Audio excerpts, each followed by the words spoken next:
to talk about the games coming to the Nintendo 3DS in 2017, how it's on its way out. It can be, let's just do 4 minutes for discussion. And we'll close out here at 12:20 if that's okay, if you can. Yeah, that's fine. But we have here some B-roll of Yoshi's Woolly World. There's lots of debate right now. We've talked in our previous discussion that you guys can listen to if you didn't listen to the full version.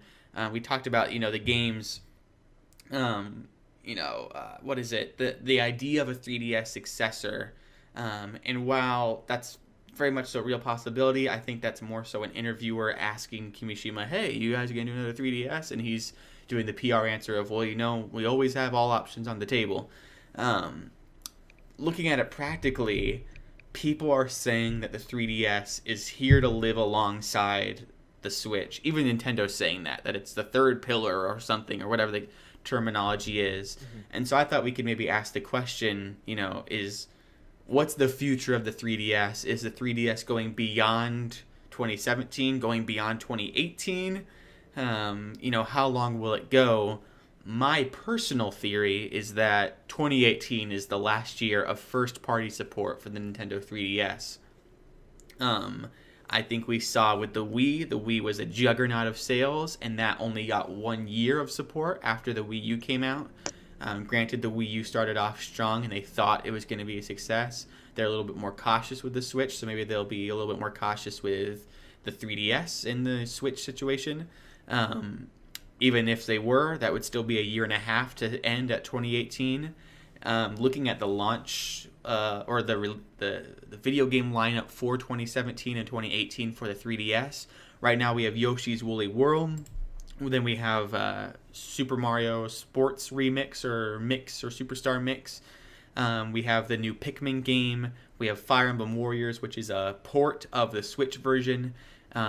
Most likely a downgrade of the Switch version, not the other way around where the Switch is a upgraded version. And then we also have Fire Emblem Echoes. So Superstar Mix is a collaboration of all of the sports games in the past, and it's made by Camelot, so kind of a third-party game. Pikmin we don't really know too much about. Echoes is an original Fire Emblem game, yet it's also kind of a definitive edition port, remaster, reboot of an NES game. And then Fire Emblem Warriors is a port of the Switch version. So the entirety of the 2017 lineup for the 3DS is actually not Nintendo's heavy hitters. It's not like you have a new Zelda coming. It's not like you have a brand new, Mario side-scrolling game or 3D game. You don't have a new Pokemon game as of yet.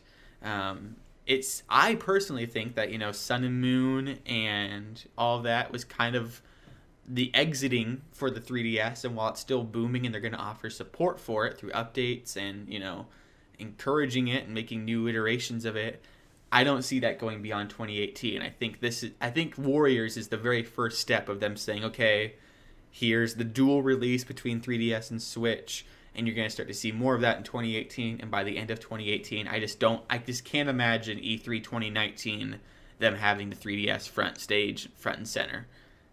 Well, definitely not. I don't think front and center. Yeah, I'm saying, and that's the thing that people are saying, is that it's going to live alongside the Switch, which in my mind would say it's getting equal support, and I just don't. I think 2017 is the last full year of this 3DS. And then 2018 is going to be the first full year of the Switch completely dedicated. Yeah, definitely. I completely agree with that in your assessment. I think that, I was initially saying I wish that they would just port most of the 3DS games just over to Switch and just not really worry about the up-resing. But then we have the whole dual screen issue, which is really also the reason why we're not getting a lot of immediate Wii U ports, which it seems they'd probably have more ready right off the bat if it was more simple to do that. But I one thing that I'm kind of worries me in a way about the whole 3DS continuing is that it has sold so well, and we were talking about how Pokemon Sun and Moon are sold historically well, and so I could even see if they're working on Stars. For example, I could see Nintendo even being like, all right, let's not do the Switch version, keep it on 3DS, because that'd be terrible. Don't do that. Well, and you know, it would just make so much sense because they already have the huge install base. I mean, it would surely probably upset a lot of people if they're like Stars and it's coming only to Switch and it's like, what? So, I mean, hopefully they could do both, I guess, for Yeah. for something And like that's my Stars. fear, though, is you have Sun and Moon on 3DS. Stars needs to be a Switch exclusive, and it's Yeah, not me saying but don't get your games. Like you have the game Stars. You need Pokemon exclusively on the Switch in some yeah. way. And if it is Stars, it's not really exclusive because it is just Sun and Moon combined. Mm. But you just need that, and that's my only thing with success continuing on the Nintendo 3DS is it's just going to cannibalize the Switch sales, I think, because the Switch at the end of the day, I think, is a Yeah. handheld, even if Nintendo doesn't want to say that. And yeah, we need the 3DS to start getting phased out. And if they want 'Cause the 3DS to continue, then they need to. Yeah. If they want that, then they need to double down and make the Switch just a home console and make it a 4K. No. They can't do that. Yeah. They can't do that. Yeah, so that's the thing. They can't do that. So now they just need to double down on this hybrid thing, and they just need to funnel it all in. It needs to be moving forward. It's the Switch, and it's gonna be the Switch Eye and the Switch 2. I just have this feeling there's something that just I'm like I see them being like, all right, there's 65 million or 70 million 3DS sales. I think we can push that to 80, 90, maybe even 100. Let's try to go for 100 and like put some more special editions out and like let's pump out, for these last final games some like hardcore support, and then that makes it like just continue the life on a little bit longer. I can see them seeing the success of the 3DS and like where these margins are right now and thinking we can push this. We can milk some more money out of this, and also for how inexpensive it's gotta be to be producing these units at this point with the technology inside. It's like, oh my god, they are just, I mean, it's just kind of like that gif of Iwata and Miyamoto, like it's printing money and it's just like cash everywhere. That's the thing though, is like cash. The Wii was also printing money though. Like it had 100 million units out there. It still was selling. They were still making the minis, but they stopped supporting it after a year of the Wii U. And that's what I'm saying is like, I'm not saying that people for the next 20 years are going to go out and buy a 2DS. It'll be $50 at your GameStop, and you're like, well, why not? I never played it, or I haven't played Mario in years. I'm going to grab the 2DS, and it's $50, no problem. But I'm saying Nintendo themselves, I don't think are going to support it beyond 2018 at what is it, the latest? Yeah. Like, well, I don't think there's going to be a new first-party Nintendo game in 2019 for the 3DS. Well, it'd be silly at that point. I think that would be pretty silly. But that's the thing is people online are saying it's not silly. People are saying that the 3DS is gonna has years left in it, like of full first party support. Like we're gonna get probably another new Mario on it, another new Zelda, and I'm like, there's no way they're doing that. Yeah, they can't. I mean, we can. I would like to look back into how long the Game Boy's life went on, because it seems like it went for quite a long time, and Pokemon was the thing that also revitalized it for several more years, I think. Before they had to make the switch over to the Game Boy Color. But it was like the Game Boy was on its way out, time to get ready for the next thing, and then Pokemon Red and Blue come out, and it's like, oh, the Game Boy's alive again. And I just wonder if the 3DS is as much like the Wii dying after, like a year, and to switch to the Wii U, like why did they do that? Why didn't they support the Wii a little bit longer? And with all that install base that they had, I wonder if they almost like were kind of biting their foot, because it's like, we had 100 million Wiis out there, and then we cut off support and threw it all into the Wii U, which didn't do great. We could have kept the Wii's life going for a lot longer, put out some more titles we knew how to develop. Like, I don't know, it seems they could be thinking about that. And in terms of the 3DS, like, does it have that gimmicky sort of thing of people getting worn off of it and wanting to move on as much, or is the vast library and incredible like value in it going to keep people interested longer than they did the Wii, to phase that out? So I'm wondering, it seems like there's a bit of a tricky situation here to figure out with moving forward with all this, because I feel like the 3DS may be uniquely different than the Wii in that way, where it's less of a gimmicky thing to move on from, you know, like Yeah. where it's more of a thing of I'm not really over the 3DS in a year like I was the Wii in wanting to move on. I don't know. It seems there could be that thing of For some quick reference with the Game Boy Advance, the last first party game published by Nintendo on the Game Boy Advance, I believe, was WarioWare Twisted in 2005. okay. That's what I'm finding here. They But what published was a the few Game games Boy? after. Not the Advance though. I'm wondering like when did the Game Boy came out and then when did that end? Because that seemed like that was a really Well, I'm long just saying they like had the same sort 80s of thing. to The late Game Boy 90s. Advance, they were saying, oh, it'll keep going alongside the DS. Yeah, The that- DS came out in 2004. The last first party game by Nintendo for the Game Boy Advance is 2005. Mm-hmm. So Game Boy first party games. That was their whole first sort of third pillar argument was with that. Yeah.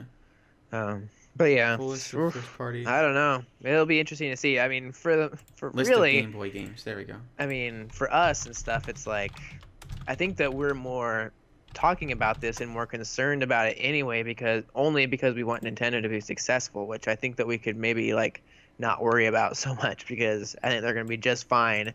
And we have 3DSs and we have the Switch pre-ordered, so what are we really that concerned about them supporting it? Like the only thing that we're kind of, I think, worried about is that it cannibalizing, like you said, the Switch sales and possibly damaging it, which I just think, I don't know. I think that we just got to let them do their thing. They know what's best for them, and I don't think they're going anywhere. So I don't think it's like we have to be concerned as if they're like a Sega where it's, oh my God, if they don't do this and knock it out of the park, it's it. Yeah. I really am not in that sort of doom and gloom of Nintendo where this is like it for them. If they don't nail the Switch, there's nothing else. I think that they're not like that. So weirdly enough, at least the last game I can find that ever came out in the last game in North America for the Game Boy that I'm looking at with Wikipedia here is Pokemon Yellow by Nintendo, released on October 19th, 1999.